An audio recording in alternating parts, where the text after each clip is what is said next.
Hello everyone and welcome back to my channel. Today we are going to be talking about veiling. Why do we veil? Where did it come from? What is the purpose of it? So maybe you are familiar with veiling, maybe you've seen people do it before, or maybe you're not familiar with it. But veiling is basically the practice of covering one's head, whether that be when you are in the presence of the Blessed Sacrament, when you are attending Mass, when you are in church, when you're praying, or sometimes even in everyday life. So, why do we veil? I have the perfect source to tell you all about this. The veil is meant to be an external sign of a woman's interior desire to humble herself before God, truly present in the Blessed Sacrament. As women, we are symbols of the Church, the bride of Christ, and the veil is meant to be a visible reminder of the perfect submission of the Church to the loving rule of Christ. So that's one of the biggest reasons why I started veiling, was making that conscious decision to humble myself before the Lord. Even though I love my hair, I knew that it was the right thing to do for me because it is a humbling experience. And if anything, it actually helped me to focus a lot more on the Mass and to focus on, what is going on in church. It helped me to pray better. It helped me to focus on my prayers a lot more. Veiling is not meant to attract attention onto yourself, but it's actually to direct others' attention to the Lord and direct your own attention to the Lord as well. Overall, veiling has really helped me deepen my faith. Like, you would think that it's just a practice where you put something on your head, but it's much more than that. It's much deeper than that. I can honestly say that veiling has really helped me deepen my spiritual life. So there's different kinds of veils that you can wear. There are lace veils, there's cloth veils, triangle veils, infinity veils, even little doilies. Doilies are like these small little veils that you wear on your head, and I've seen a lot of little babies wear it in church. It's like one of the cutest things that I have ever seen in my entire life. When it comes to colors, traditionally only married women wore black veils, whereas unmarried women wore white. But nowadays the color that you wear is not really that significant. You can really wear whichever color that you like. There are a ton of veils that they make out there that are super unique and that can really fit your style. For me, I found that I really like lace veils because they're super elegant and they're also simple as well. I have a lot that I want to show you guys. So firstly, I have this triangle veil, and it is called a triangle veil because when you spread it out, it is shaped like a triangle. One trick I have when it comes to wearing veils, because they always fall off, is I actually sew a clip inside of the veil. That way it will not come off and you can just clip it to your head and it won't move. I really like this veil because it is simple, but it's still very pretty at the same time, and the design is gorgeous. I also have this black veil. This is very similar to the white one. This is also a triangle veil and the design is very similar. This one I like to wear in more solemn liturgies, so whether that be on Good Friday or Palm Sunday.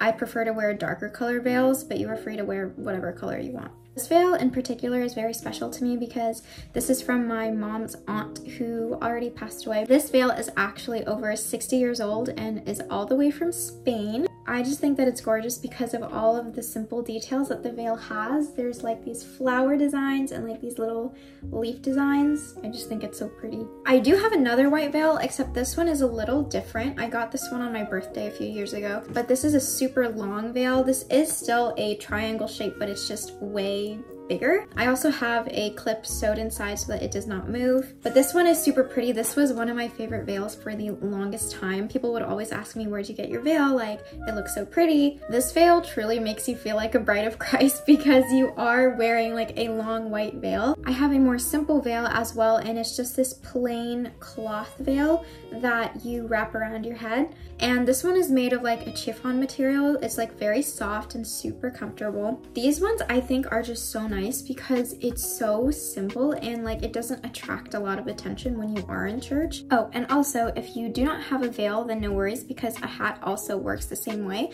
So if you have a nice hat that you can wear to church, then you can totally use that as well. And that is my veil collection so far. I do hope to get more veils soon. I am kind of growing a collection. Is that a bad thing?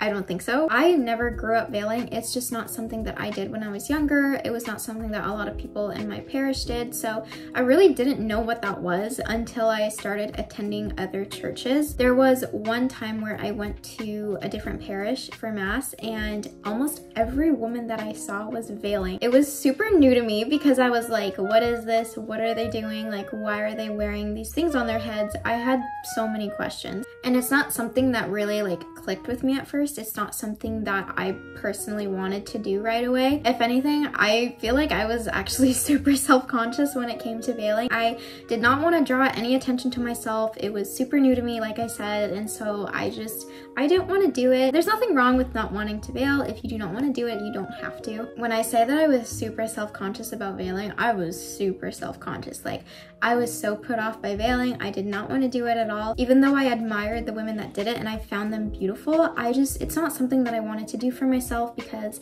I felt weird about it. It made me uncomfortable, and again, like I said, it was very new to me, so I didn't want to take up the practice like whatsoever. And then over time, I actually started to see more women that began to veil, and because of that example, it started to make me question things. I kind of wanted to look into it more, even though I did not like it. I thought that it was worth looking into, and I did my research on veiling, and I thought that it was just so beautiful with the fact that like we decide to cover that which is sacred because we resemble Christ's church as women, and our hair is one of our greatest assets. It's one of the most beautiful things that God has given us. And for us to cover it in church means that we are submitting to Him, and we are saying we're humbling ourselves before Christ. So what if I am insecure about veiling? What if it's not something that I am super comfortable with yet? I will tell you that that is perfectly normal. That is exactly how I felt. I was in your position. For me to start veiling was a big step, but I can promise you that it gets better, and you not only get more comfortable with it, but you actually really look forward to it. Feeling a little self-conscious about veiling is totally normal.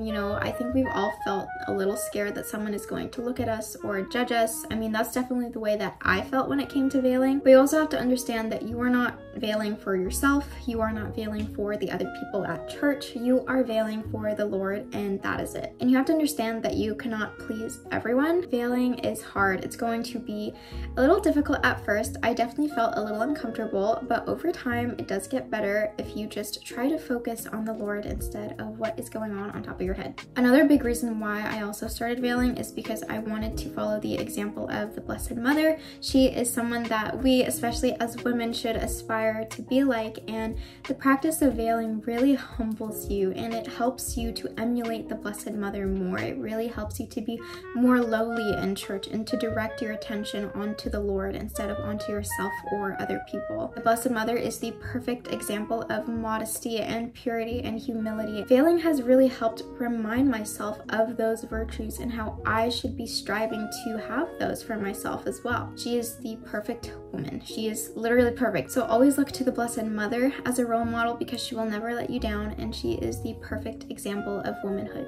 Another reason why I love veiling so much is because of the fact that it has been a tradition for almost 2,000 years, and being able to bring that into our modern day and age, into the society that we live in now, is like so beautiful to me. So where can I get my veils? So there are a ton of places that you can get your veils. I will link all the shops down below in the description box. There are so many good Catholic shops that you guys should definitely go support and check out. I know that a lot of churches also sell veils. I got a lot of my veils from the parish that I attend because they have like a little gift store. You can also check if your parish has that as well. And then there are a ton of veils that you can also find online, like on Amazon, for example. They have a ton of really nice veils to choose from, and I will make sure to also link those down below. One question that I hear from quite a few women when it comes to veiling is it vain to wear a veil? A lot of women think that because you are wearing a veil, you are attracting attention onto yourself and you're trying to make yourself look better for people or for church and get carried away. But veiling in and of itself is not vain. But if you are allowing it to take over the sole purpose of veiling, which is to humble yourself before the Lord and to wear it for Him and not for others, then vanity can kind of find its way to slip into the practice of veiling. When we go to church, we should try to dress our best because we are going before the Lord, the King, the creator of the universe. Why wouldn't you want to put your best foot forward in regards to clothing? And wearing a veil is not vain. Yes, it might attract the attention of other people, but as long as your purpose for veiling is to humble yourself before the Lord and to cover your hair, it's okay. You're not being vain. Veiling in and of itself is not vain. Another thing that I've also heard from women is, well, why don't men veil? Why can't men have the equivalent? And they actually do, just in a different way. Men, on the other hand, are not allowed to wear anything on their heads, and if they do have a hat, they have to take it off, and it is not allowed in church. According to St. Paul in Corinthians, he says, "A man, on the other hand, should not cover his head, because he is the image and glory of God, but woman is the glory of man." Since the church is the bride of Christ, it makes sense that the bride should cover her head as a sign of authority and submission to the bridegroom, Christ, whom men represent. The church submits to Christ, not the other way around, and the nature of the submission is one of love. Who wouldn't submit to him who loves her unto death? So that's mainly the reason why men do not veil. They are not allowed to wear hats in church. Like I said, they do not have all the freedom, so feminists, calm down. I know certain churches actually require you to veil, such as the SSPX, but orders such as the FSSP or the Novus Ordo parishes, they don't actually require you to veil. That is totally up to you. So that is all for today's video. Thank you guys so much for tuning in and tagging along. I really hope that you guys enjoyed this video. I will make sure to leave some more sources and links down below on the practice of veiling so that you guys can go ahead and learn more for yourself. But thank you guys for watching, and I will see you in the next video. Bye!